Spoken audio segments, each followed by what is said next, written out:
तुम्हारी जिम्मेवारी है पता कुछ हिलाव आ वने जो लोड वने तमाल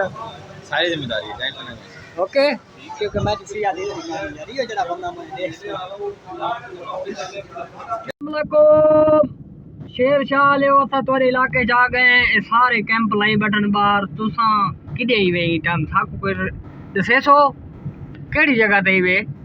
असा तोरे इलाके जाए वदे शेर शाह ले अख पटो आ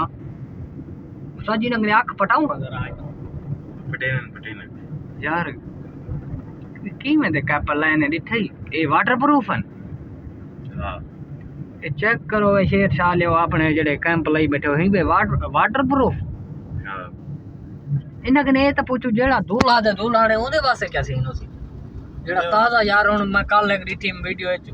वो ताजी दूल्हन दा सामान लदी वदे अच्छा उनदे वास्ते क्या एक्शन कैंसन उनदे वास्ते अलग होसी नहीं उनदे वास्ते अलग के ना उनदे वास्ते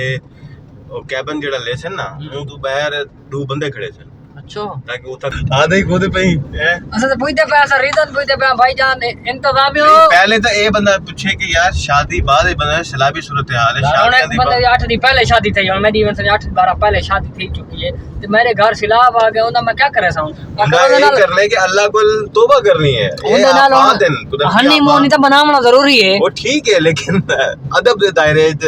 थोड़ा दीन को समझो दीन को पढ़ो अल्लाह को मंगो कि या अल्लाह मुसीबत आई है परेशान है तू आफियत फरमा। अच्छा हुन तू सवेरे सवेरे किदे रोक कीती बताई पता इलाके च खायरे किदे आ गए मैं सर वेंदा पिया इथा शेर शाह दी साइड ते। अच्छा गवर्नमेंट ने ब्रीचिंग पॉइंट करन वास्ते ब्रीच करन वास्ते शेर शाह वाला बंद तोड़ने पेन ताकि जेड़ा पिछो पानी दा रेला आंदा पे ओकू फ्लो जेड़ा है पानी दा बन सके ते पानी अगू निकले। अच्छा वीवर तू सा दे पे तो जेड़ा शेर शाह दे विच बंप बनने आज को तोड़े दे बन बंप पा के तो को जो दिखेने बंप वाली जगह भी ते बंप उड़े दे दिखे सो है जो को जिंदगी रही ते असा ओद वन्यू दवाल दुआ कराए सारे हक